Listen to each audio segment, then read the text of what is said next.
To all who come to this happy place, welcome. Come on, everybody. Here we go. Off to Neverland. You're funny. I like you already. My name's Mater. Like Mater, but without the tuh. What's your name? Something, Robin. You're taking too many chances. Chances? You must be joking.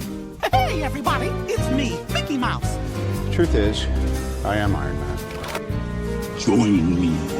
Together, we can rule the galaxy as father and son. And now, our feature presentation.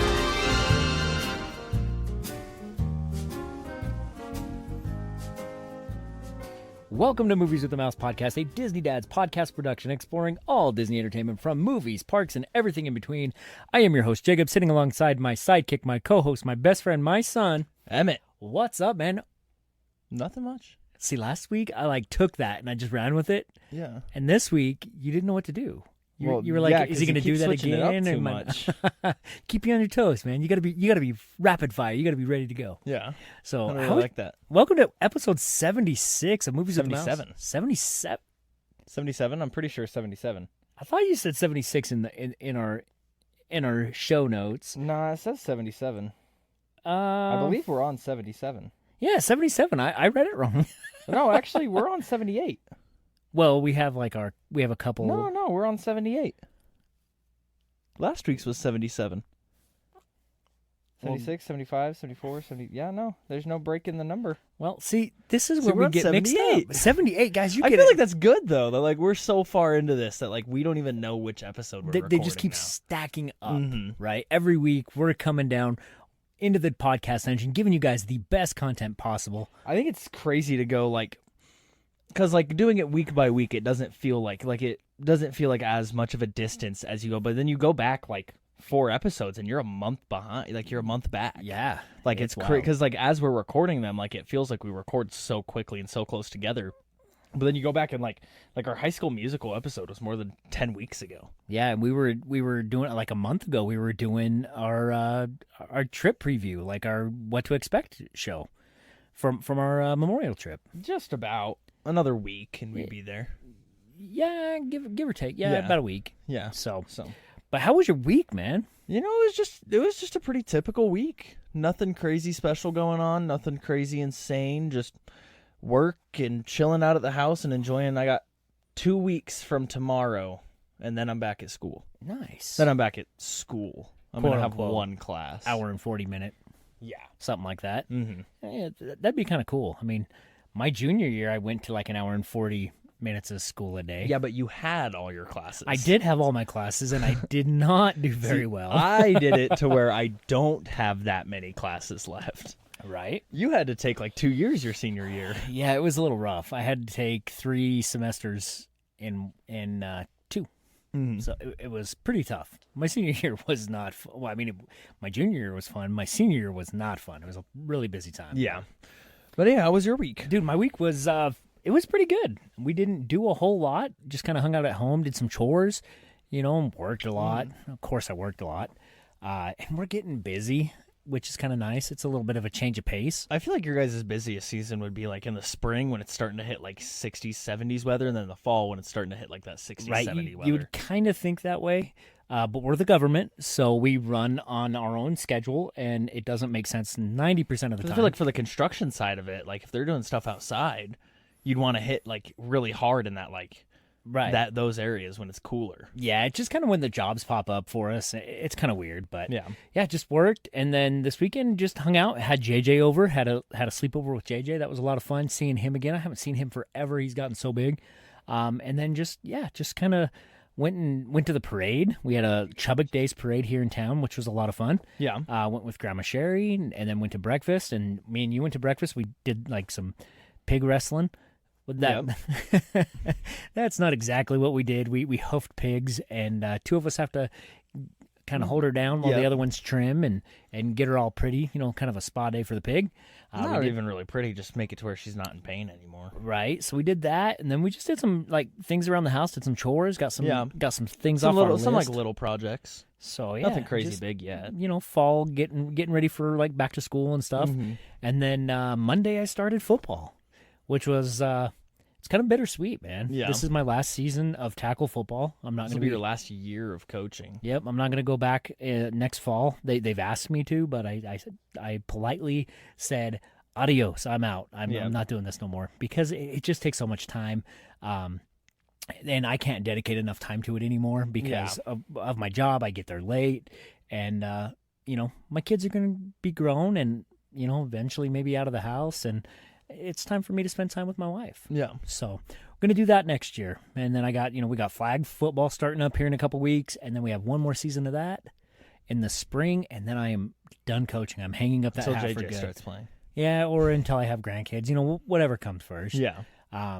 Or unless Steph calls and says, "Hey, I got a kid here in the class that needs a coach," and that's kind of how we sort of got roped into coaching flag, which was honestly, it's a big, huge, awesome. Like I love it. It's a ton of fun. At first, I was like, "Oh man, I don't really want to do this," but I actually saw one of the girls today. She stopped by our tackle practice just to say hi, and it was kind of cool. And yeah, I like it. It's an honor to coach these guys. So, and then that was kind of my week. Yeah, what did you watch this week? Actually, before we talk about that, I want to talk about something. So I got a call from my good buddy Rick. I haven't talked to him in a few days, and I got a call I called him, and he's like, "So did you get a package on Friday?" And I was like, "Not that I mean, dude, we have packages show up to the house all the time. Every single day. Amazon is going crazy at my house." And I was like, "No." And he's like, "Well, it said it delivered on Friday." And I'm like, "What are you talking about?" He's like, "Oh, well, I sent you something. It says it got delivered on Friday." And I'm like, I didn't receive anything from you, man. So maybe my neighbor got it or something. Well, I didn't go to the mailbox for a few days. Yeah. So I went to the mailbox and I opened it up, and there's a package. It says it's addressed to the Isle of Dansville and Your Majesty Jacob Moore. So it's kind of cool. Rick he knows how to address a box. Yeah. It's funny. Like I've been doctor of Awesomeness Clinic. I mean, there's some pretty good ones. But yeah, I was really excited. So I came home before football, checked the mail, opened it up. And guys, let me tell you a real quick story.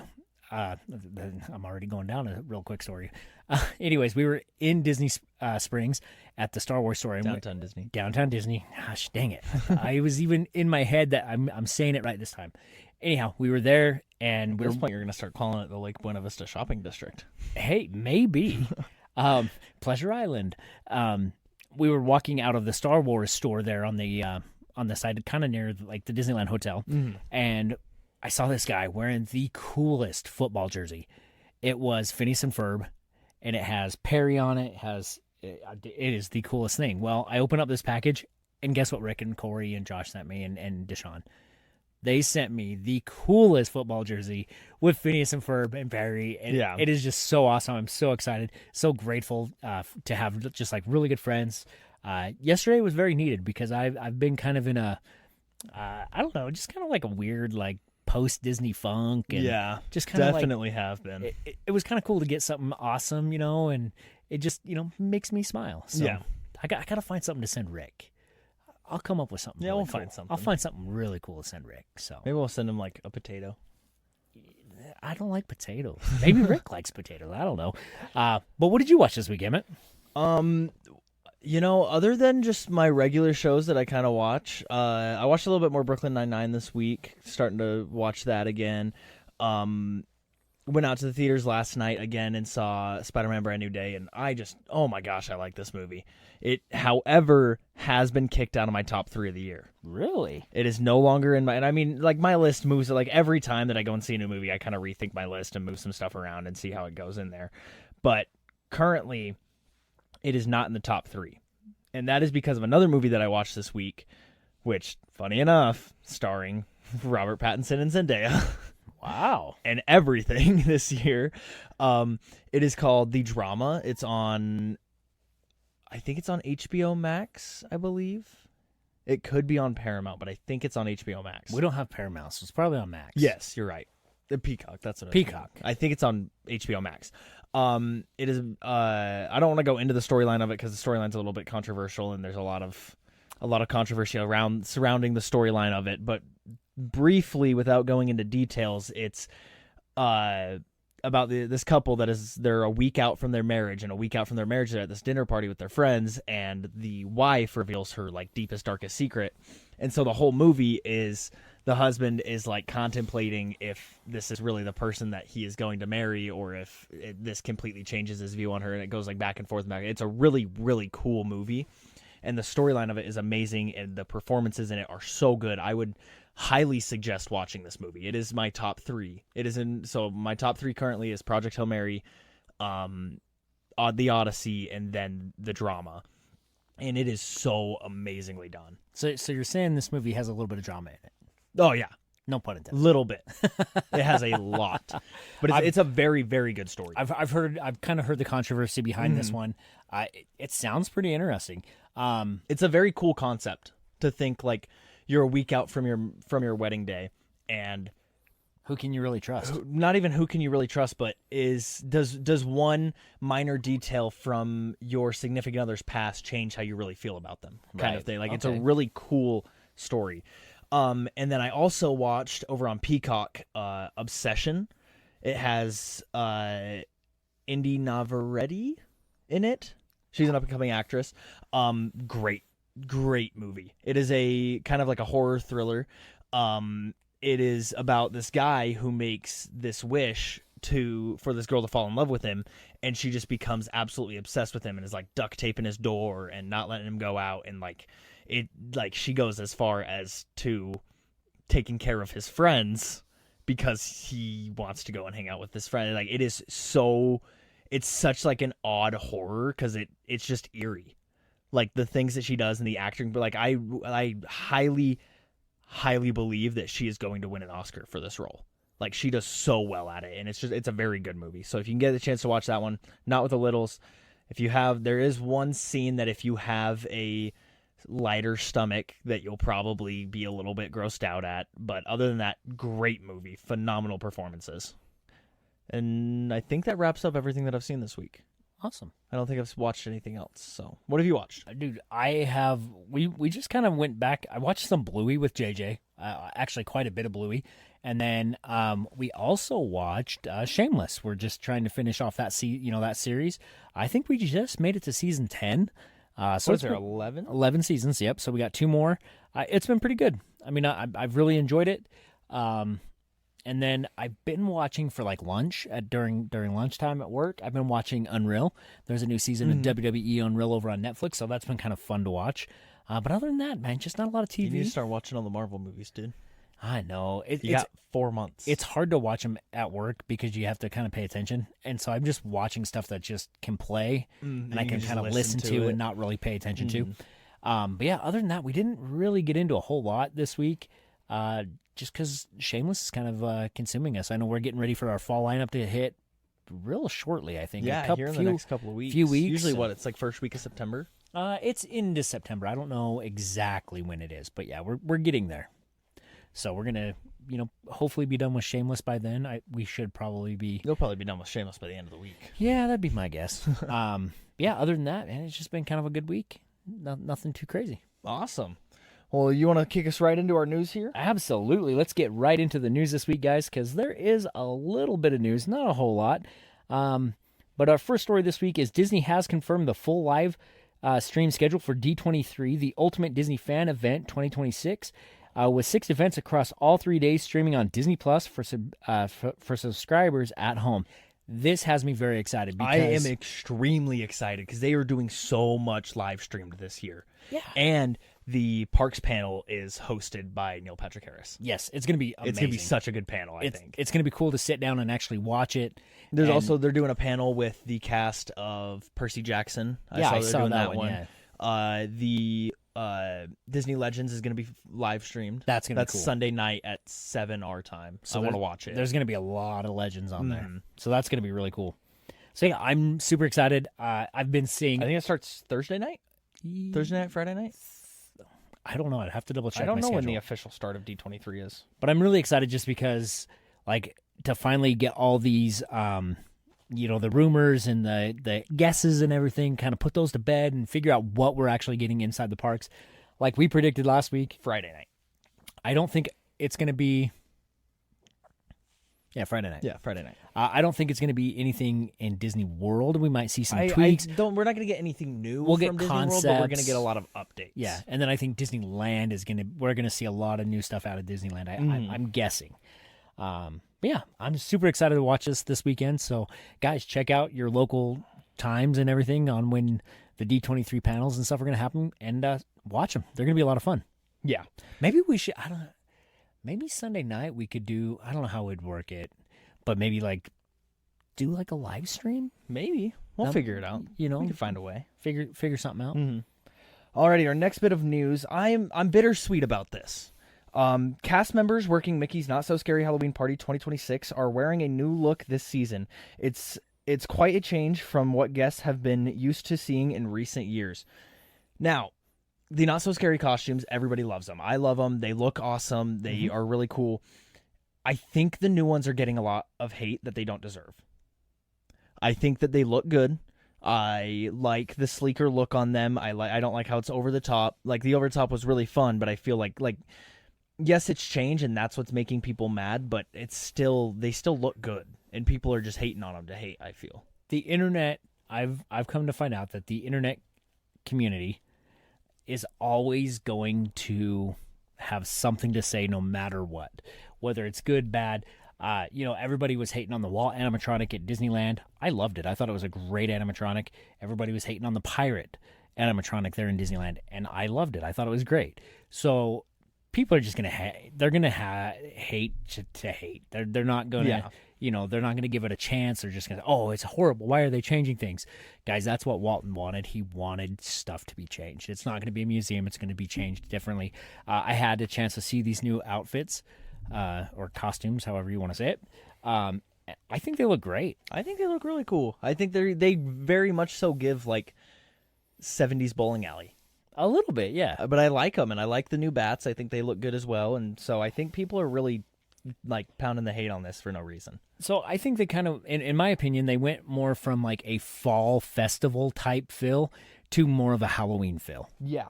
Definitely. They went the darker darker tones, the darker colors. I think it looks great.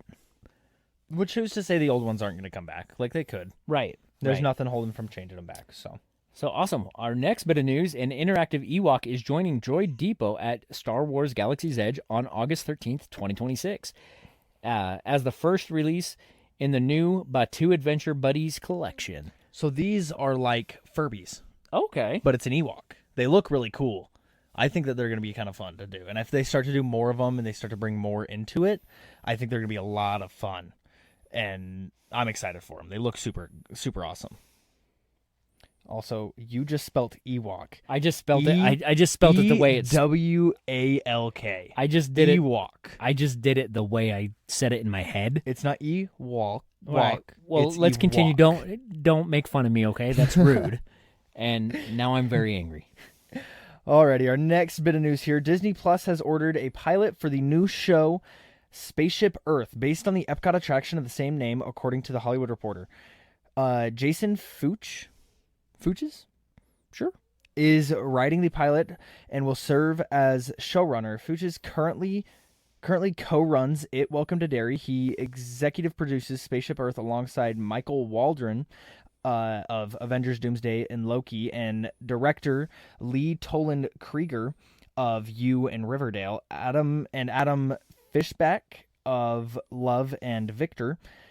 The pilot takes the ride's concept of traveling through time to show humankind's progress and turns it into a starting point for the new story. Here's the official logline. When a mission to avert... I am really not reading this good. When a mission to avert an immediate global cataclysm goes awry? Sure. Right. A small band of teenagers from Earth's past and future must join forces to confront as a threat as vast and mysterious as time itself. Right, I think a Spaceship Earth show is going to be pretty cool. This could be good. Yeah. I mean, it's kind of taken away from the ride and what I feel like they're going to do a ride really is. corny line where it's someone thanking a Phoenician. Oh, I'm sure. 100% It's they going got to to be do a some corny tag in line. there somewhere. This could be interesting. Did it say when it was coming out? It does not yet. No, Okay. there's no release date. We just know that it is in the works. Okay. Well, awesome. The next bit of news is quite a bit here, guys. Disney has given the first look at the collectibles heading to the D23 26 show floor, and there's a lot to add to your shopping list. From premium Marvel and Star Wars replicas to Pixar anniversary pieces and Disney Parks-inspired plushes. Here's everything revealed so far. We have Stormbreaker. Full-size Stormbreaker. That's cool. It's awesome. It looks so good. There's a new Daredevil mask. This would be Daredevil awesome. mask is cool. I really like the Daredevil mask. I think it's gonna be cool. Some new spider bots. Spider bots. There's just like they're big because you can get like the little mini ones in Avengers Campus right now, but these are gonna be like slightly bigger, like probably like 6-inch circumference. Okay. Quite a bit bigger. Awesome. And then you got the Legacy lightsaber box. This is cool. It has I can't remember exactly who it has in it, but it has a bunch from the prequels, I believe, is what is in it. An R7D23 droid. This is the coolest thing I have ever seen. I will pull up a picture to show you because it is a droid. It is an R7 droid that is themed after D23, and it has a Sorcerer Mickey's hat. Oh, that's on really top cool. Of it. It looks really awesome. Yeah, I that kind of looks want to get way one. awesome. It's kind of it almost looks a little bit like R2. Mm-hmm. I mean, it is an R2. It's an R unit, but yeah, it looks like R2D2 with the hat on it. I really like the design of it. I think it's gonna be a lot of fun. Yeah, that's way cool. That'll be fun. We're also getting a polar mouse droid. So these are like the little box droids that you see on Hoth. Okay, Those yeah. little things. Pixar lamp. Full-size Pixar lamp, working Pixar lamp. That's cool. It's cool. I think I want that. I think it's working. I'm not quite sure on that. I'm pretty sure it's working. I saw a light bulb in it. A Pixar ball. Mike and Sully plushies. These look really cute. They're like kind of more cartoonish plushies than the actual animation style. Okay. And so I think they look super sweet. You're getting jumbo pin and mug set. Wally ears. The Wally ears, so they're Wally and Eve ears. So there's Wally on one side and Eve on the other side, and they look super good. Okay, that'll be cool. And then Disney iconic plushies, which are going to be trash cans, castle, trains, balloons, and popcorn so it's stands. like they're plushies of all the stuff that you see on Main Street. Like a Disneyland, Disney World plushie set, like the park plush Yeah, set. so one of them, I know one of them Sleeping Beauty's castle. I saw that one. One of them is a trash can. The train one is super cute, and the popcorn stand is super cute. And they're Okay. doing a whole bunch of them. So That's going to be awesome. Guys, there's going to be so much more as well. So if you're down in California and have a chance to get over to D23 and look through the store, I highly recommend it. I I think there's going to be 100% some do. really, really cool stuff this year. I wish we could go down. One year we will be at D23. D23. That'd be awesome. super fun.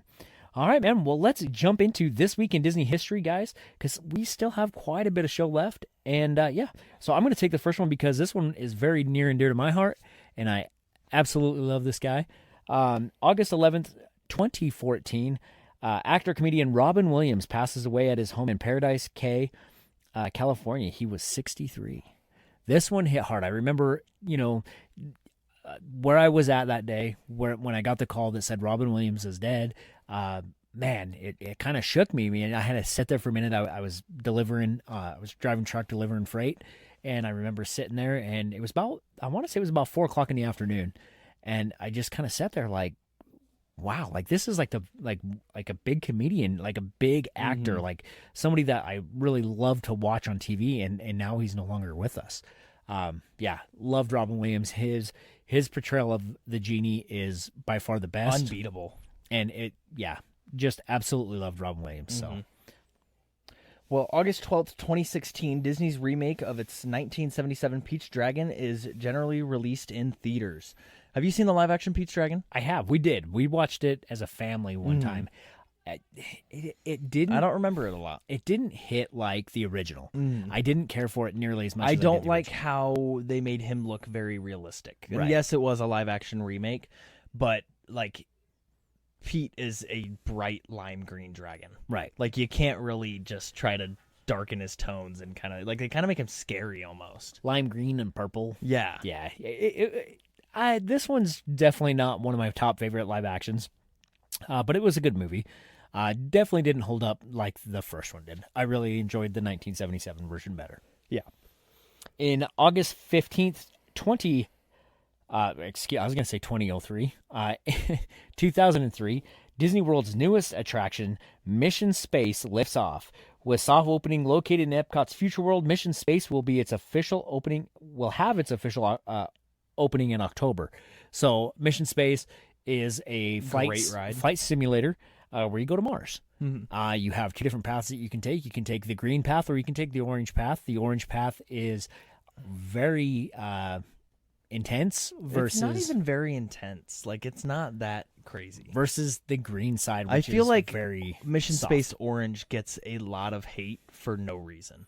Yeah. Like, it's not that bad. I don't feel any... Like, it's like going on the Gravitron. It's nothing different than, like, the G-forces you feel on, like, Cosmic Rewind when you're going around the planets. Right. Like, I would even say those are more intense. Or if you've ever ridden, like, the Gravitron at your local fair. Mm-hmm. It's not very nothing... I think why it gets such a bad rap is that it's so enclosed that you're getting that kind of claustrophobia that force on you, and you feel claustrophobic in there. Mm-hmm. I think that's why people hate it. It's not because of how intense it is, because it's really not bad. Right, and I do believe this is the first attraction to ever offer... it is. Vomit bags. Yeah, It is. barf bags. I was vomit bags. But yeah, so crazy. Not one of my favorite rides. I'd like to hit it at least once every time I'm down there, just because it's it's fun. It's an iconic Disney ride. But when I say iconic, if this one went away for something new, I'd be okay with it. I would, but at the same time, it's like it's such a good concept that I would kind of be mad. And it's like, as much as people hate it, it's like a classic. Like it's like a very Epcot attraction, you know? Right. There's no IP in it. There's no IP in it. There's nothing pulling it away from that. It's just like it matches the feeling of Epcot, like that area of Epcot very well. Right. I feel. And we did have Gary Sinise there for a while. He was kind of telling you what your mission was going to be, giving your mission brief. But yeah, Gary Sinise is no longer on it, so I don't think I've ridden it since. Like Gary Sinise was on. I wouldn't be upset if it went away, but I would be like, that kind of sucks. Dang it! Like I wouldn't be mad at it by any means. Right? You wouldn't keep bringing it up like you do the Muppets every week. You know, we're actually going to talk about the Muppets today. Alrighty, guys. Well, for our feature presentation this week, we are playing a game. So instead of doing a game for our rotating segment, we thought we'd give you a brief little history lesson. And this week, we are going to be talking about the how and why of the Disney monorail. All right. And I felt like the monorail would be a really fun topic because it's not something that is talked about a lot, you know? It doesn't get a lot of like background on it. Right.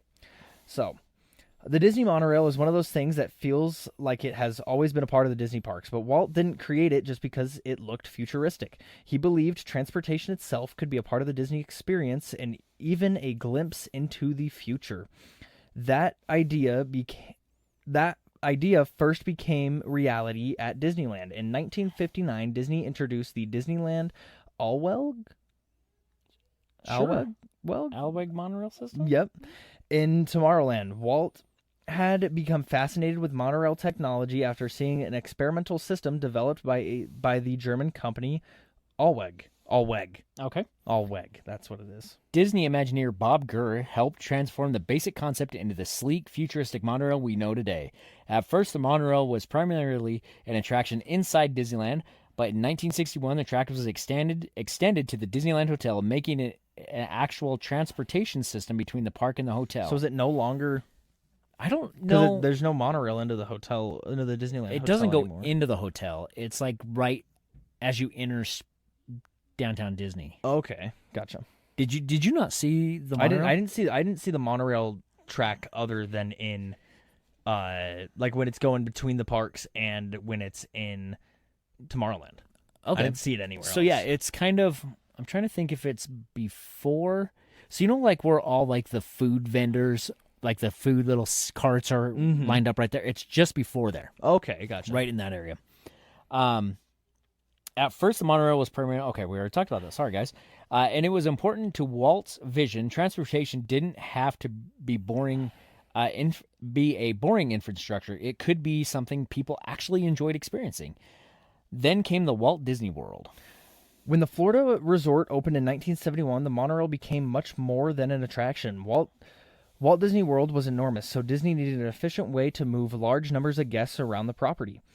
The original system connected the Transportation and Ticket Center with the Magic Kingdom, while another route served the Magic Kingdom area resorts. And one of the best examples of Walt's futuristic thinking is the Contemporary Resort, where the monorail actually travels right through the hotel. That wasn't just a design to look cool. It represented the idea that the transportation, hotels, and entertainment could all work together in one environment. So Disneyland and Walt Disney World worked together. World took the monorail in slightly different directions. Disneyland introduced it as a futuristic attraction that eventually became transportation, and Walt Disney World made it a major part of the resort's transportation network from the very beginning. But the philosophy was the same. Walt Disney didn't want to move people from point A to point B. He wanted the journey itself to be part of an experience. And that's why, decades later, hearing those famous words, "Please stand clear of the door," still feels like we're stepping into Walt's vision of the future. So we tried to ride the monorail at Disneyland, because I've never ridden the Disneyland monorail. I've ridden the Disney World all over. I've ridden every single Disney World monorail. The only one that I haven't ridden is from Magic Kingdom to Epcot. Because I've done that one. We've done that one. Epcot actually rides into the park. Yeah, we've done that one. I've never. I promise you, me and you have been on that monorail. I've always done it the other way. I've always gone from Epcot Maybe to that's Magic what I'm thinking, Kingdom, is from and Epcot you to don't go Magic through the Kingdom. park. It goes around it. Magic Kingdom comes. If you're going Magic Kingdom to Epcot, you go through the park, and I've never done that before. I've always wanted to, and I just never have. And then this last time when we were in California, we wanted to ride the Disneyland monorail. I've never ridden it. Thought it would be fun. We went one evening, and we were gonna go ride it real quick, but it was shut down due to heat. There was too much heat in California. Shut down the monorail for heat in Disneyland. It was like 92 degrees. Yeah, that's not that hot. no. I mean, I don't get think there's it's hot. he said that there is no AC in the carts or anything, and so like it could get very hot in there, which I understand. But 92 is not that hot. Yeah, I don't think it was that bad, but you know, Who knows? California. We were also sitting in the AC for like an hour and a half before we came back out. So that is true. It was very nice. Yeah. Very nice. So, alrighty, our quote of the week this week is "No amount of money ever bought a second of time," and that comes from Tony Stark in Endgame, I believe. So I want you to break this down for me. What do you interpret this to mean? I think this goes very hand in hand with what Tony Stark kind of stands for, because he's that, billionaire entrepreneur, and he, towards the end of his life in Endgame and in Infinity War, you see him spend more time with his family and kind of go into more of his family, and that's when this line is delivered, is he is spending time with his family, and he's like, no amount of money ever bought a second of time. Right. And so all of this money that he spent making over these years and doing all of these, he never settled down and really had time with his family. Right. So the way I interpret this, man, is no matter the amount of money, you're never gonna get like more time, right? So That's exactly what it means. That's how I interpret it. I mean, those are my words, breaking it down a little bit. And I think this is a very true, amazing quote, because I'm the type of person that I can always make more money, but I can't make more memories. I can't, like you said, you can't, no amount of money's ever made a second of time. And to me, that means do the things that you can do now, because you're not going to get it later. You can always work and make more money. You can't, I can't relive your 17s, like your teenage years. I can't relive that. Like I'm living through that now. I've had a lot of opportunities at work to take overtime or to take different jobs that were going to be working me, 6 days a week, 7 days a week. I'm going to be making a lot of great money. I mean, we're talking really good money, but it's not worth it to me because I want to be here with my family. I want to do things with you. I had an opportunity once to go make some really good money in a different city. I turned that down because I was like, well, Emmett's going to be playing basketball. It's going to be his senior, his junior, senior year. I can't do that. I can't leave family just for money. Yeah. So you can always make more money, guys. make those memories. That's what I talk about every week at the end of the show. Spend some time, make the memories, because that's what really matters. Yeah, for sure. I love it. So, alrighty, guys. Well, our feature presentation this week, I am taking a little bit of inspiration from the Escape Pod podcast, and they play a little game called Agree or Disagree. So basically, we have 20 questions that I have made that are just basic questions and takes about Disney that we are going to say whether we agree or disagree on it, and then we are going to give our statement of why we believe that and why we have that opinion on it. Make sense? Yeah. Okay. I think this is very unfair because you know the questions, so you've got to think of your answers a little bit, and I have no idea what's going to be thrown at me. I kind of just started throwing questions together. Okay. Like, I wasn't really thinking of my answers when I did that. Alrighty, our first question here is Disney has not made a movie that has topped every single Renaissance era movie. So it could be not that it's better than some, but not better than others. One movie post-Renaissance that is better than every single Renaissance movie. Might be better than some. No. Has to beat every single one. So, okay, let me understand this better. There's not a movie post-Renaissance era that can beat every movie. Every single Renaissance movie, yes. But I'm trying to find the one that can. No. You're just. Do you agree that Disney has not made a movie that has topped every single Renaissance I understand. movie? I understand what we're doing now. I totally agree. I think you're probably going to disagree and say, well, there's Moana and there's no, Frozen. I'm 100% on agree too. I don't think Frozen and Moana to me came close to hitting those benchmarks. Definitely. I think Frozen, Moana, and Princess and the Frog are the closest to being able to hit those. Right. But I don't think that there's any movie that can beat out The Lion King. I think The Lion King is the top of the Renaissance era. Or Beauty and the Beast, because, Beauty and the Beast won awards. Yeah. Oscars, and I don't think there's... Did Frozen win any awards? I don't think they did. I think they won some soundtrack awards. They're great movies, but they do not hold a candle to the Renaissance. Any of them. Mm-hmm. You could take the worst Renaissance film, Hercules, or not even Hercules. I digress. Sorry I said that. Emperor's New Groove, which is on the verge, right? It's right there at the end of the Renaissance era. It is the start of post-Renaissance. Take any of those movies, and Frozen might be able to beat Emperor's New Groove. I think there's a bunch of movies that can beat it in a popularity contest. I think Frozen beats it in a popularity contest. Moana beats it in popularity, and Encanto beats it in popularity, but I don't think any of them are actually better movies than anything in the Renaissance. Right. So that's where I stand. I totally agree with your statement. Alrighty. Question number 2 that we have here is Epcot is the undisputed best park that Disney has. Disagree full-heartedly. I agree. Wow. All right. I think Epcot holds over a lot of things than the other Disney parks. Epcot is a park that is not very based on attractions. Mm-hmm. It does not have a lot to actually do, but there is a lot to see in Epcot. Correct. You have every single country. You can go and spend a good 3 hours in each country and still be seeing new stuff. Okay. I think there's so many different back areas, the shops, all of the stuff in the different countries that there's so much to do there. You have the land. Living with the Land is super underrated. 100%. If you can go on Living with the Land, not in the middle of summer heat when it's not crazy hot in the greenhouses, it is a really fun experience because you're not just dying of heat. Right. And it's super cool. It has the new Moana stuff. That is a really cool interactive experience where you can go and play with the water and see characters and try to spot out different characters. Epcot has a whole aquarium where you can go in and you can swim with fish and you can go and see all of these cool different fish that they have there, and you can go and eat dinner there and be surrounded by aquariums. And it has like futuristics. Epcot hits every box, in my opinion.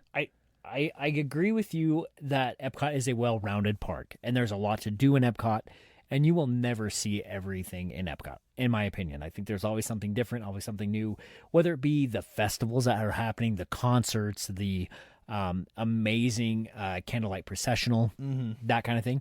I don't think you'll ever The see shows, it. there's not a park with better shows. I disagree. I think Magic Kingdom has the best I nighttime think show. that show. Well, no. I'm not talking nighttime spectaculars. I'm talking like actual shows. Right. Like the show in Canada is beautiful. It is cool. It is a really awesome show. Yes, you have to stand for it, but it's really cool. So, to me, the best park that Disney has is the OG, and that's Disneyland. I think that because it's Walt's original idea and everything it is what we as Disney fans know about Disney, right? You have the big rides, you have the IP rides, you have the dark rides. I think that when you think Disney, you think Disneyland or Magic Kingdom. I would say that Disneyland is by far the better park. Now, that said, you grew up on Disneyland. I grew up on Disneyland, yes. But also, Disneyland is not my favorite park. I think it is the best park, but it is not my favorite park. Me personally, I really, really like Magic Kingdom. I like how it's a little bit more spread out. There's a lot to do. Parades and fireworks and everything like that. So I really like Magic Kingdom.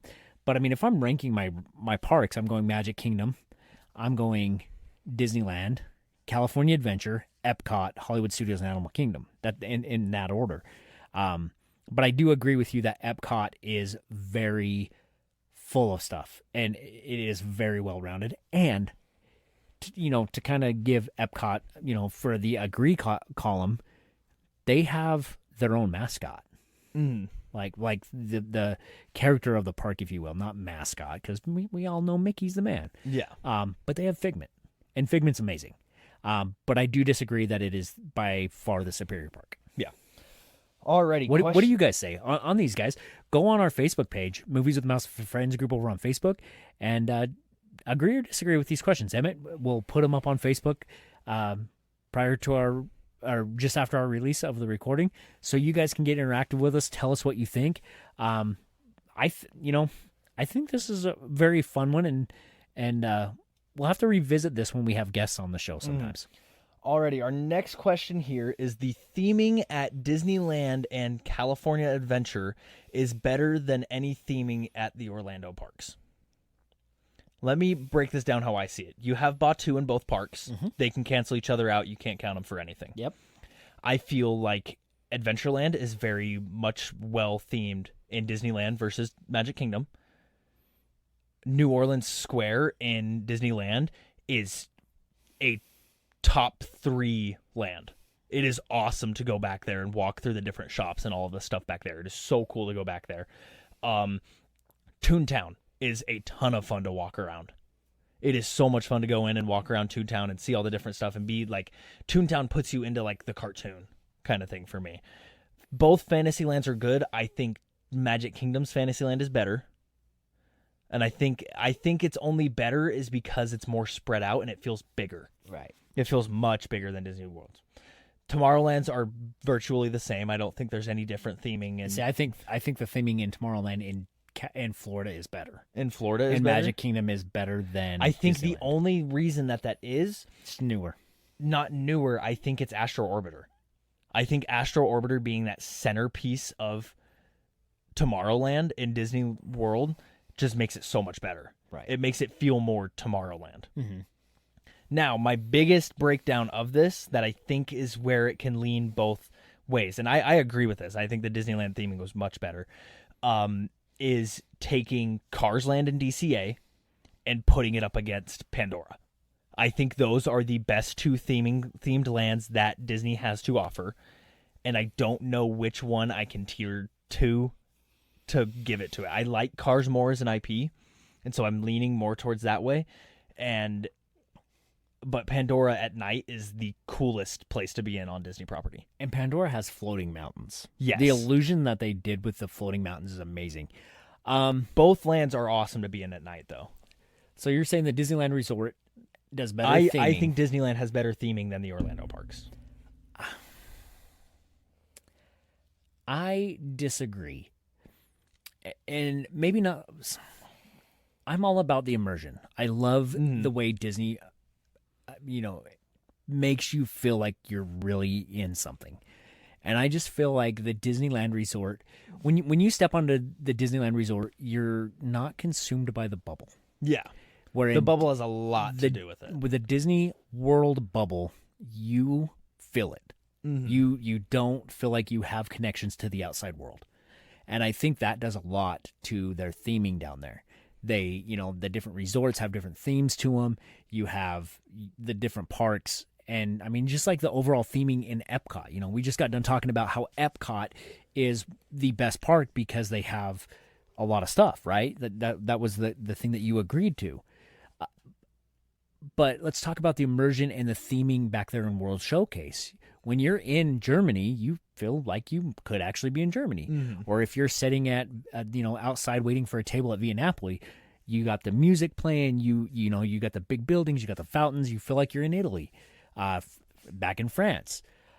I think that Disney World has way better theming and immersiveness than the Disneyland Resort. See, I think I just lean so much towards Cars Land because I love Cars. Cars as an Land IP is amazing. that I lean that way. I think that's where I get there. Cars Land is simply probably one of the better. But I'm going to say something very controversial. We are a Disney podcast. We are Movies with the Mouse, but I'm going to say something very controversial here. I think Universal beats Disney in their land theme. Oh, 100%. In being Hogsmeade and Diagon Alley are beautiful. And then all of this, there's not a land in Epic Universe that isn't like breathtaking. Right. Oh yeah, in the Ministry back there in the streets Epic. of London. I think that Universal really stepped up the game and said, Disney, show us what you got. Now we are getting some really big theming things. We are down getting in Florida. some huge theming things down in Florida, and the whole Coco area coming in. Disneyland. DCA. So Disney stepped up. They said, all right, hold my beer. Hold my adult beverage, sorry. and they're doing it. I think they're doing it very well. But I do think Florida, I think the Disney World Resort does a lot better than the Disneyland Resort. Yeah. Alrighty, our next question here. I think this is going to, undisputedly, we're both going to agree to this. 2D animation style will always be better than the modern 3D animation style. I 100% agree. 100%. I don't like every single movie, and it's like what I think Frozen is probably the first big one to use like the newer 3D style. I mean, Toy Story was the first to do 3D animation, but I'm talking Disney, not Pixar, because Pixar's always done 3D. But like Princess and the Frog and all of the Renaissance movies and Pinocchio and all of them, they just look so much better than like Frozen and Moana and Encanto. They look unique. Yes. They're very unique in each style that they draw. And they're not overcomplicated. Right. Like it's just the right amount of art. But yes, I 100% agree. Yeah. I think the 2D animation, this is something for a long time that I'd been wanting to come back. And on Moana, is it computer generated or is Moana drawn? I think Moana is drawn. I believe Moana's drawn, but with elements. Yeah. Because I liked the way Moana looked. It looks good, but it doesn't, like, I would rather watch the animation style from Hercules. Yeah. I think it's just the simplicity of it. Right. And it just looks cooler. And I appreciate the art a little bit more in those in the older films, in the Renaissance films, in the 2D animation versus the 3D. Yeah. I just think it's not lazy, but it's kind of cheap, like a cheat code, Like I'm going to do this, but I mean they draw it on the computer. I mean they sit down with their tablets and they draw it out, so they're still using their art and their skill. But I just don't think it's the same as it doesn't have the same flair. They're not going page by page and like adding little touches and stuff like that that you see with a 2D animated film. Yeah. Alrighty, well, we're going to kind of take a cheap shot here at someone. And I don't know how this one's going to sit with us. We might get in trouble after this one. Oh, great. Why do you do this to me? While Top Gun's still a good movie, it is only a great movie for 59 minutes. And I think you know what happens at the 59-minute mark. I don't... Can I plead the fifth? Top Gun's not a great movie unless you watch the second one immediately after. So it's a 4-hour movie to me. Yeah. So you have the first movie and then you have the second movie, but you have to put them together. You can't watch just Top Gun 1 because I think it leaves you so feeling blah at the end. Like there's no Yes, and pickup. that is why it's only a good movie for 59 minutes. Or it's only a great movie for 59 minutes. See, I disagree and say that it's a bad movie unless you watch the second one. I'm sorry, Annette. I do believe that the second one is better.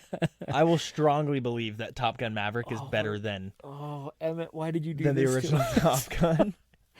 I was the But favorite. I also think that I enjoy the second one because I love Miles Teller's performance in the second one. He does a very good job. Oh, this is like admitting to the cop that I have narcotics on me. I'm going to be in a lot of trouble, guys. Huh. Well, that one's over now. Yeah, thanks. Alrighty, do you agree or disagree that the Disney soundtracks will never be as good as the soundtracks in the Renaissance era? I believe there's a couple that come close and that beat some Renaissance. Like, I believe that the Frozen soundtrack is better than the Aladdin. Because there's only a couple songs on Aladdin that are good. But like, there's a lot of like take Encanto. There's some songs in Encanto that can beat out some songs in like The Lion King. Dude, this is a PG show. I cannot say the words that I want to yell at you right now. But it doesn't beat out the whole soundtrack. But there's certain songs like No. I think Absolutely. that We Don't Talk About Bruno being the villain song in that movie beats out Be Prepared. It does not. Like, Be Prepared is a great song. Dude, you really got to stop. But there's not, like, certain songs in certain movies that beat out other ones. Are you being serious? That Yes, you're I saying am being that serious. We Don't Talk About Bruno is better than I think it is a better song. Be Prepared. Yes. It is not a better performance. Oh my gosh, Emmett. It is not a better performance, but it is a better song. What are you doing to us, man? No.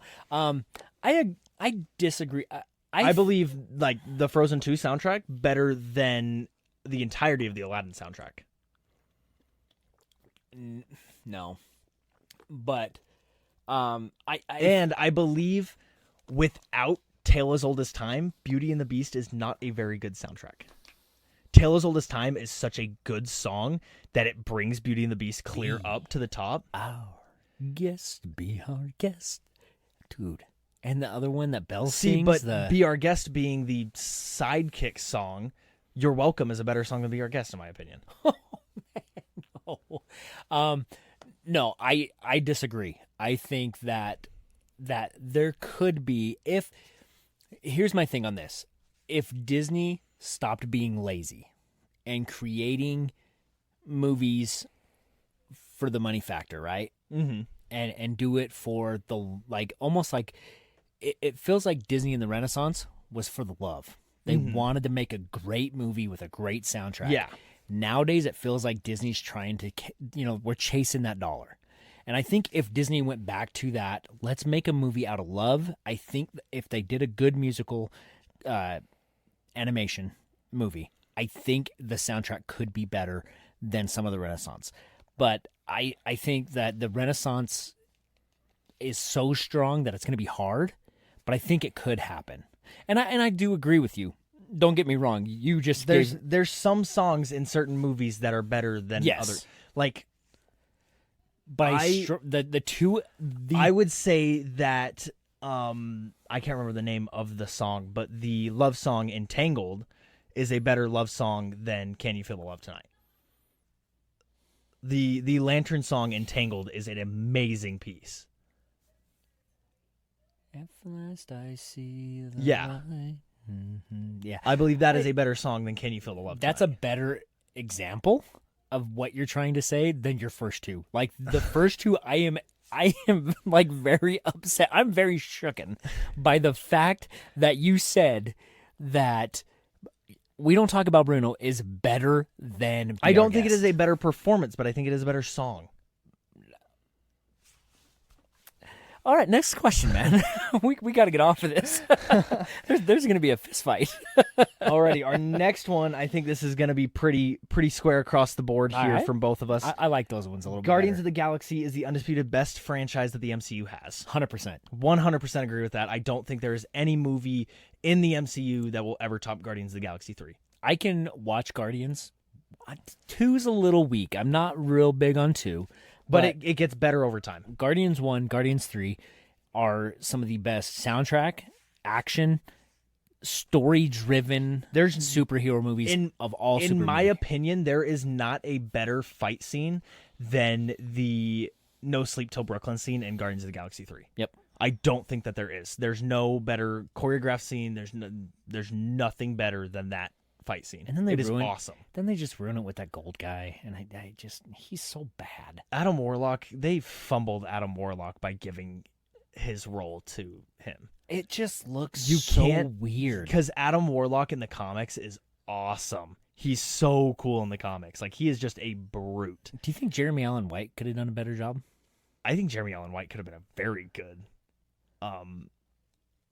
Adam Warlock. Yeah. But they tried to do this young Adam Warlock, and the kid from We're the Millers is not good. No, not at all. But just him being a gold is weird. Like, well, that's I know that's his character, and that's his whole race. But too. it is just it feels out of place. Anyways, but yes, I 100% agree. The Guardians of the Galaxy franchise is by far probably not only in the MCU but in all superhero films. Okay, this next one I think might get me kicked off of this podcast. Are we fighting at the end of this? I think this one might be the deciding factor if we're fighting after this. All right, let's hear it. Okay, before I give you my opinion, do you agree or disagree that Cosmic Rewind would be nothing of a ride without the music? 100% agree. That's where I 100% agree. I think you take the music out of Cosmic Rewind, it is not a fun ride. I think it's still a fun ride. Yes, and I it's think still a it'd be good roller amazing. coaster. But the music makes it. The music takes it from being an amazing ride to an epic ride. Mm-hmm. And the music, it depends on what song you get. Because I know you like one song that I think is very bad. Everybody Wants to Rule the World is the best song on Guardians See, of and the I think Galaxy. September is better. I think Next you're going to say Iran is better. No, Iran and Everybody Wants to Rule the World are the two that I don't really care for. Disco Inferno is okay, but Conga and what's the other one that's on there? I'm gonna get you. I'm gonna find you. I'm gonna get you. No, get not you, Bad get you, get you Reputation. one way or another. One way or another. Those 3 songs, you get those. You're having fun. You're dancing in the car. You're having a good time. I think Everybody Wants to Rule the World just makes it such a relaxing ride. Right. Like, it makes it a lot more fun that way. But those 3 songs, September, Conga, and then Conga and One Way or Another. One way or another. Those ones you're like dancing, you're having fun, you're getting into it. But yes, this ride without the music, absolutely Nothing. horrible. Yeah. I mean, not horrible. Excuse me. It's just not. It's not as fun. As good. Mm-hmm. Yes. It's like if you were to do Mission Breakout and not put the music in it, like you'd just be going up and down in silence. And yes, you do that in Tower of Terror, but Tower of Terror is completely different. It's a different ride, yeah. Mm-hmm. So can I throw in one real quick? Sure. Agree or disagree? Cosmic Rewind, Guardians of the Galaxy Cosmic Rewind, is by far superior than Mission Breakout. I agree. I believe the coaster aspect of it makes it a lot more fun. Mission Break, they're both amazing rides, and they're both in my top 10 of Disney rides. But I feel like the coaster aspect and the way that the music kind of plays into the turns and everything makes it more fun. I also believe that this could strongly have my opinion changed if I were to get I Want You Back on Mission Breakout. Right. The song makes the ride. The song makes the ride. Yep. I agree. I think Cosmic Rewind is the better ride. But Mission Breakout, guys, if you've never ridden that, if you're afraid of drops, if you hate that drop feeling, get over it. You got to do it. You got to do it at least once. I got Steph on it, and she loved it. She says, I did it once. I don't need to do it again. But I think she would probably change if we went down there again. And she was like, you know what? I want to see if I get a different song this time. Mm-hmm. I think that'd be awesome. Yeah. So already, our next one here. The design of Disney villains has progressively gotten worse over the years. I agree with this. I think that Disney has kind of dropped in the way that they do their villains. I believe Jafar is a much cooler looking villain than, say, Tamatoa being a villain, of course. Yeah. I believe he is much better. Like Elsa's design as the villain is like Disney's changed how they've done villains. Disney went away from the actual villain character. I hate this because they've started to do it with Marvel as well.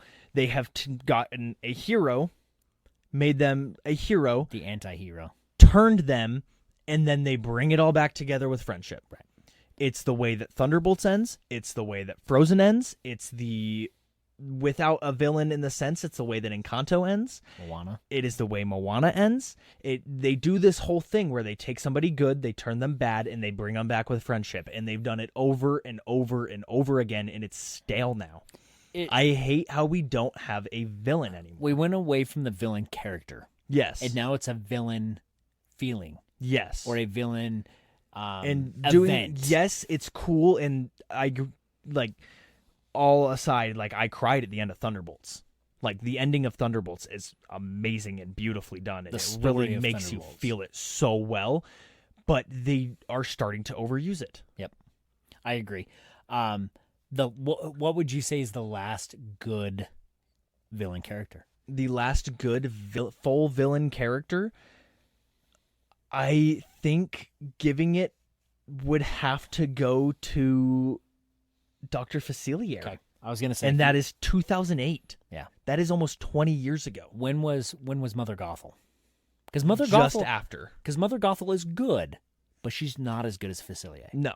Now in the Renaissance time, we did have some that I felt. Jafar is amazing. Jafar is good. Hades is amazing. He's one. Scar is amazing. For not liking Hercules that much, I like the movie. It's good. Mm-hmm. I've rewatched it not this last summer, but the summer before, and I fell kind of in love with Hercules. I like the music. I like the villains. There's a lot of like corny one-liners. I think Hades is the highlight of that movie. But I mean, you did have like the Renaissance movies, like Pocahontas. Like you had the villain there. You had maybe one of the most evil villains, but I don't think he was done very good. And that is in The Hunchback of Notre Dame. I can't remember his name. Yeah, I know who you're talking about. That. But then you just have like straight up design. Like you will never have a better design than Ursula or what is his name? I'm blanking on it. From Black Cauldron. The Horn King. Not the Horn King. No, maybe that's not who I'm thinking of. The big, like, giant gargoyle. Trinabog. Yeah, he's like, in Fantasia. The design of them are just so much better. Mm-hmm. And you've just gone away from having a villain. Yeah. And you've just turned it into, oh, I think I'm bad. Oh, wait, no, I have friends. Or in this event is the bad person. This isn't, Mm-hmm. Yeah. Yeah, I agree. I feel like for Disney Disney to get back into a very good state where people aren't feeling the cash grab, they're not feeling that, they have to go with villains again. Right. Because we're doing this whole villains land, but there hasn't been a villain since like 2012. Right. You haven't had a true villain. And I think something else that's kind of ruined villains for me is when they're making the villains movies and they are trying... So, because I think those are cool in a different aspect. If you take them as a different universe, they're very cool. Like, I think Cruella is a great movie, and it's a really cool story. I like the movie. But you have to take it away from 101 Dalmatians. I don't want to watch a movie and try to Maleficent does it terribly. I don't want to empathize with the bad guy. Mm-hmm. I want to be mad at the bad guy. I want to spit at the bad guy. And these movies, I think, change your Maleficent your really messed that up because they try to just make Maleficent a good person, and Maleficent is not a good person. 100%. So I agree with that, though. Disney villains were way better back then than they are now. Okay. This one might get a little controversial. Fantasmic is the best nighttime spectacular. Sorry, I was taking a drink, and I do not even care to answer that because you know my opinion. So, Happily Ever After will always be the best in my opinion. Mm-hmm. It'll always be the coolest show. It'll always make me cry. It'll always do everything. But I feel like the storyline of Fantasmic resonates with me more. Like, Fantasmic has where Happily Ever After, yes, it has a storyline. It's more just showing like Disney and like it's just like the story is Disney. Fantasmic has an actual storyline to it, kind of thing. Like I sit in the middle on this one. I don't agree nor disagree with it. I think that obviously the best two answers here are Fantasmic in Disney World, yes, and Happily Ever After in Disney World. Yep. Those are that's 1 and 2. They go back and forth with whichever one I've watched last, because they're both just so awesome. but I think Happily Ever After takes that toll because I could be the happiest I have ever been in my life the second that end little build up at the end of Happily Ever After where it's like you can fly like that, I break down every single time. I'm getting a little choked up on it just thinking about it. I saw it on TikTok the other day and was getting choked up about it. I think just because of the way emotionally it makes people feel, I think Happily Ever After gets the nod at being the best nighttime spectacular. I believe now, so. yes, I agree that Fantasmic is beautiful. It is the storytelling of, you can overcome your, these bad things. You can you can overcome these things. I love that story. I love that I get to see Steamboat Willie because that's the only place that I get to see Steamboat Willie in the parks. I just don't think it's better than Happily Ever After by any means. I think that the story that they tell in Happily Ever After by showing the different clips and the different things of these characters overcoming is better than Fantasmic. Yeah. Alrighty, our next one here, I have a very strong agree on this, and it could just be my personality, but the parades at the Magic Kingdom are very skippable and a waste of good park time.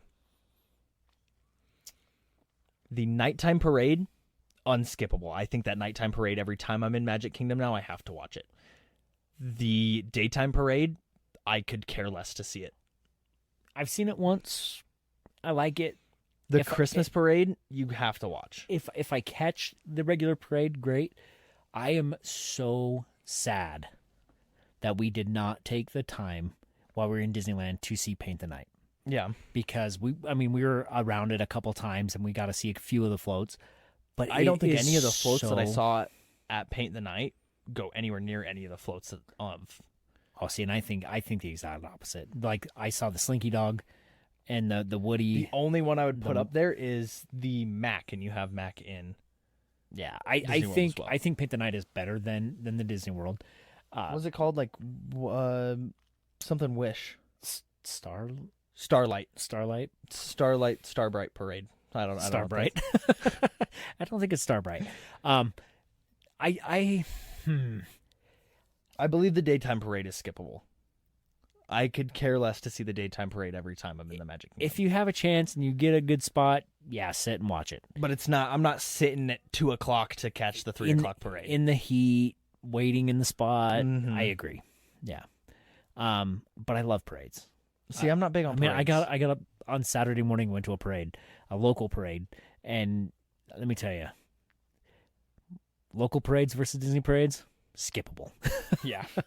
But it was fun. I got to spend time with both my mom and my dad and my stepmom, and it was a great time until they dumped a bucket of water on my dog, and then I wasn't very happy. But anyways, I digress. I don't know how I sit on the parades if they're skippable or not. I would say I'm in the middle. I agree. There's and some disagree. that I will and some that I won't. Yes. Mm-hmm. Alrighty, these next couple, I have a few that are un-Disney related. Some of them have a little bit of tie to Disney, but some of these are outside of the Disney realm. The first one, Robert Pattinson is the best Batman. Dude, why agree? Absolutely He not. is so much, and I think it's just the grounded universe that this Batman is set in. I have not watched this Batman, and there's a reason for it. I think that's why. I think you haven't given him a chance. You want to know why I haven't watched this Batman? Because Robert Pattinson, the vampire, the sparkling vampire, is not Batman. He plays such a good Batman. He pigeonholed himself. Is that the right word, pigeonhole? That's why he's acting in everything this year, so we all forget about Twilight. It's like poor Daniel Radcliffe. Every time I see Daniel Radcliffe, you know what I think? Harry Potter. Harry Potter. Every time I see Robert Pattinson. I was going to say Edward. Every time I see Robert Pattinson, I'm thinking Edward Cullen. I'm thinking sparkly vampire. He is not the best Batman. The best Batman is Christian Bale. Batman. Batman. See, I would even argue that like the design on design wise, Ben Affleck is the best looking Batman. Affleck's Batman, where he's wider and like. Did you just say Ben Affleck was good looking? No, that's what I heard. But I think he is in terms of suit and Batmobile, Ben Affleck beats out everybody. So when we were at the Warner Brothers studio tour, they had every Batman suit from Michael Keaton all the way up to Robert Pattinson. Robert Pattinson. And I said, okay, stand by who you think is the best Batman. And we took a picture. I, of course, went Michael Keaton or Christian Bale. I stood by Michael Keaton just because it's the Batman I grew up on. You stood by Robert Pattinson, and I believe Rick stood by Ben Affleck. Or was it? I believe so. It was I don't know. I want to pull it up now. But yeah, 2 seconds. it was. I can't get over the fact that Robert Pattinson Edward is Batman. So I have to strongly disagree. I think there is way better Batmans. George Clooney was a good Batman, not great. Rick stood by Ben Affleck's. I stood by Christian Bale, and you stood by Michael Keaton. See, I hate Michael Keaton's suit because isn't he the one with nipples? Michael Keaton's is the one with nipples. George Clooney. George Clooney is the one with nipples. Yeah, that one's stupid. But I like the wider look of Ben Affleck's Batman. I think it's really cool. Because he's fat. No, it's because he's big. But I don't think there's any better look. And the 2016 Batmobile is the coolest looking Batmobile. I like the Rambler. flatter. The Bat Tumbler is cool, but the flat 2016 Ben Affleck Batmobile is so awesome. Right. All right, man. What's our next one? Our next one Let's here. see how much more I can get mad at you. Trying to think because I'm going to skip a couple here because we're running out of time. Yeah, we are getting a little. Universal needs to drop the Marvel IP in Orlando and let Disney use it. Yes, 100%. I think that Universal is absolutely wasting the Marvel IP there. I think then this is going to go hand in hand with our next question here. I agree that Universal needs to gut all of their Marvel stuff and end their contract and give it to Disney because I think they can do so much more. And I think if they do that, I think potentially Marvel could be the fifth gate. That's what I was just going to say. I think you could have a New York section. You could have a Gotham. I'm talking Disney. Oh, shoot. Marvel. Not You could have a New York section. You Yes, could you're do a Wakanda. Yep. You could do a Nowhere Land from Guardians of the Galaxy. And you could do Xandar.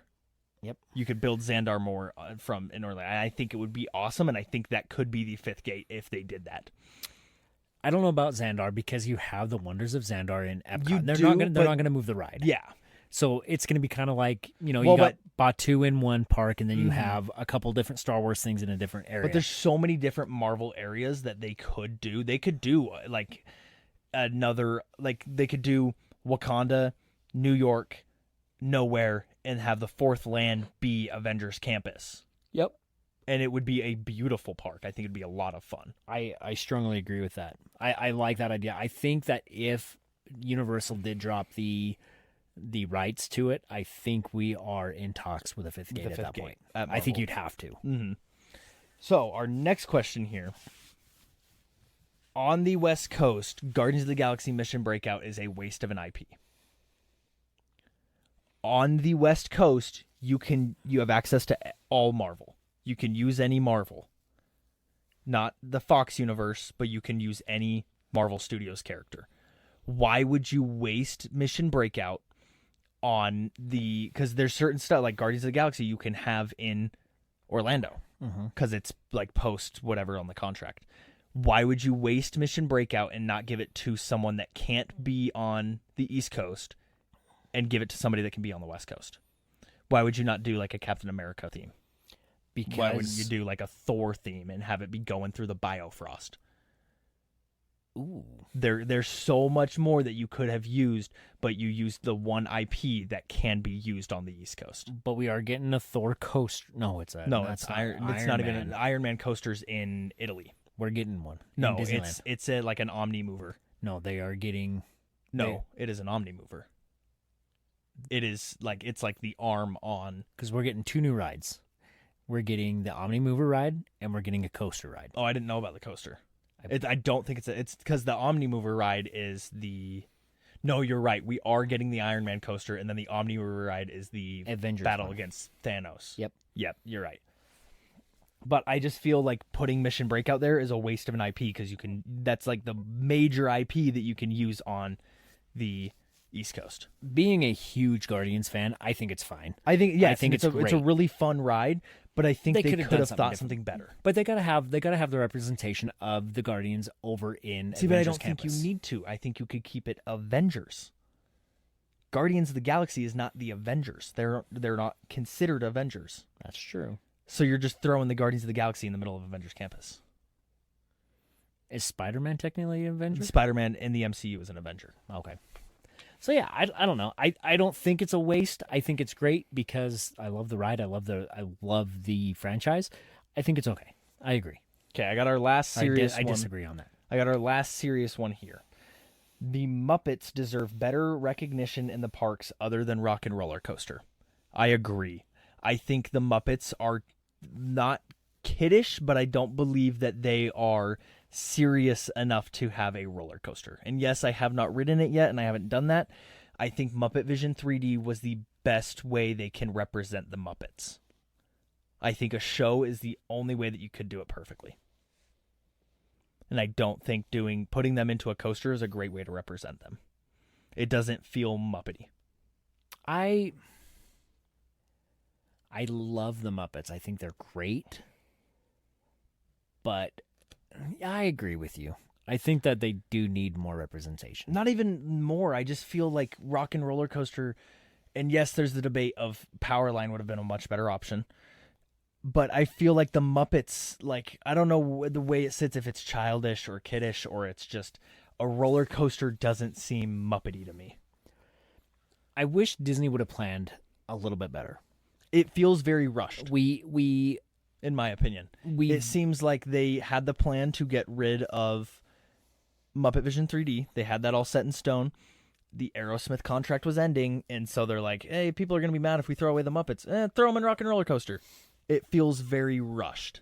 I wish they would have done some pre-planning better. Because if they would have pre-planned better, they could have moved Muppets Courtyard altogether. Yes, they could have 100% moved the whole thing. You could have moved, and making way for Monsters Inc.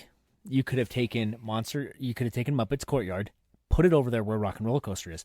So then you could have Rock and Roller Coaster featuring the Electric Muppets. Mayhem. Mm-hmm. You could have taken the stage show where you have villains. Mm-hmm. You could have moved villains. You could have held on to villains just a little bit longer Until it opens and in the put it Magic into Villains Land and made that your new Muppet Vision 3D. You have area back there that you could do another shop. You could do a restaurant. You could have done a lot more if they just planned a bit better. If they wouldn't have pulled the trigger, and I think a lot of pulling the trigger is because we have the internet community. I think 100% the only reason that it is the Muppets in Rock and Roller Coaster is because they had it all set in stone to replace Muppets Courtyard with Monstropolis. The Aerosmith contract had ended, and they knew people would be mad if they got rid of Muppets entirely, so they threw them there. Yep. Because Powerline is a much better idea. I agree. And why, like, it just feels like such a random place for the Muppets to be. Right. They dropped the ball. Yeah, 100%. Because they could have done a lot more in that area, I think, with doing Muppets. Like I said, entirely moved. And there's no land. like saying that they're not gonna expand and build Muppets Courtyard again over there. There's nothing saying for that or against that.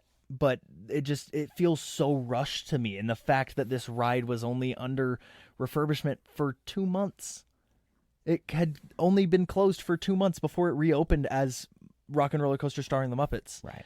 It's so rushed to me. Yep, I agree. They need better representation. Mm-hmm.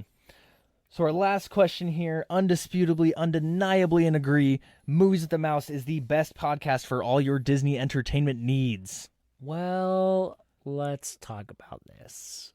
I freaking agree, man. Yeah. 100%. I mean, one, you get me, and I mean, that's enough in itself. That's a little less than And me. then as a bonus, you get you. Mm-hmm. And I mean, guys, we are the best duo. We bring youth, we bring age and experience and knowledge, and we bring youth, like I said. Mm-hmm. And yeah, we just have a great combination of awesomeness. And I totally agree. That is the one thing that I know I can agree on. Yep. So this is a lot of fun. It made me think a lot. Kind of a change of pace. Kind of slows me down a little bit and makes me think and just, I think it's going to be like, yes, we did it as a full episode this time, but I believe it's going to be a very fun, like, hey, let's throw 4 of these questions and it's rotating. Yeah, I think that. it's going to be a lot of fun. But yeah, guys, head over to Facebook and head over to Movies with the Mouse Friends group over on Facebook and let us know. Do you agree, disagree with some of these? Give us your input because we like to hear your guys' input because then, you guys don't see a lot. Like, we are really bad at, like, continuing the conversation over on Facebook. Know that we read it all, and then we discuss it amongst ourselves a lot. And we're like, oh, man, like, Laura Fee said this, or Jessica, said this. And if Jesse listens to this show tomorrow morning, I know I'm going to have a rough day at work tomorrow. You put me on the spot, man. Like, it is what it is. But guys, head over to Facebook, like we said, like, share, comment, get interactive over there, and also check out some.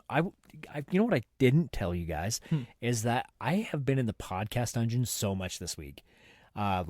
This last week, I did an episode for the Patreon over on the Disney Dads podcast. They had me on over there. We talked a little bit about our whys of why we liked doing, why we got into podcasting. What was our passion behind it? Why did we do it? And then we wrapped that up. So that can only be heard over on the Patreon side of the Disney Dads podcast. But then I also am a host of a slightly reimagined podcast, the Nights of Fear podcast, the Universal Halloween Horror Nights. Universal Unleashed. It is no longer Universal Unleashed. It is now Nights of Fear, the Universal Unleashed podcast, I think is what we're calling it. I don't hold me to that. I'm sorry, guys. I can't remember the exact wordage. But yeah, super excited for that, guys. We talked about HHN, kind of getting hyped for it because it's just around the corner. So if you guys want to go and experience HHN with us, it's definitely not for the littles. You can bring littles, but just let them know that they're gonna get scared. There's scary parts and there's bad words and just a lot of fun. So guys, if you guys are excited to go and you're kind of thinking about maybe going, hit us up. I will get you in touch with myself, Dan, Justin, and we will get you guys down there with HHN 35. It's gonna be a lot of fun. It's gonna be cool this year. We're super There's a excited. good lineup. I cannot wait for our pre-show for that trip. Nights of Fear, Universal a Universal podcast. So we are dropping Universal Unleashed. It is just called Nights of Fear, a Universal podcast. Awesome. So it's going to be awesome. Reimagined, same hosts, same kind of vibe, but we're just kind of taking it a little bit different route. We're going to talk about HHN because that's what we love. So yeah, check that out over there. And guys, like, share our podcast because getting our name out there and having people come and listen to us is the most important thing because more ears means more interaction, and we love that. We love seeing you guys on Facebook. We love talking to you guys in person, and yeah, just keep sharing the love. We love it, guys. Yeah, I said love a lot. You did. I'm very discombobulated. Like, you really got me shook on some of these answers tonight.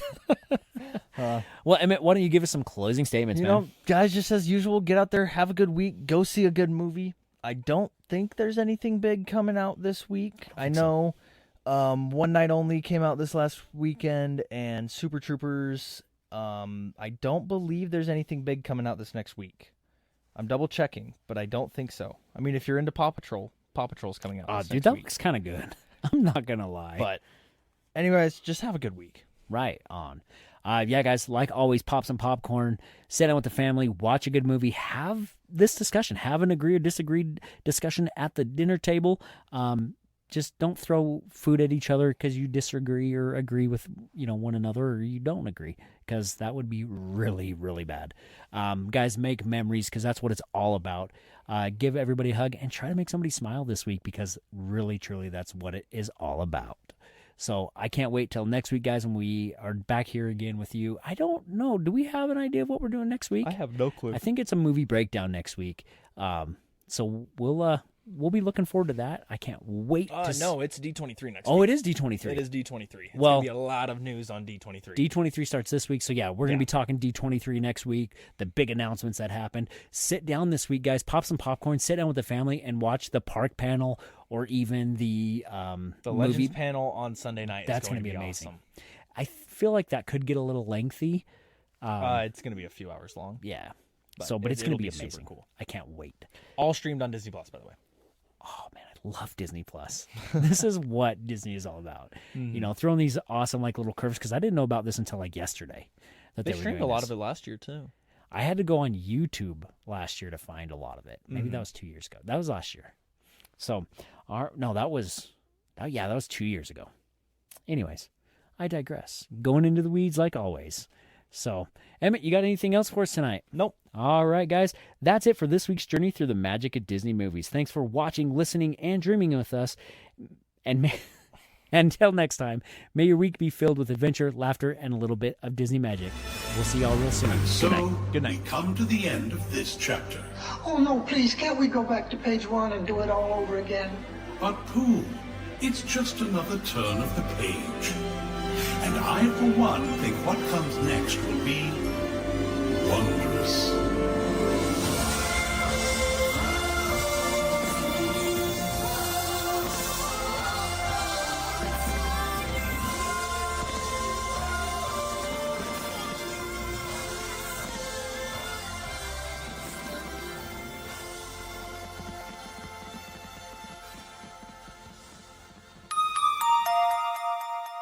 This has been YDF Media Productions.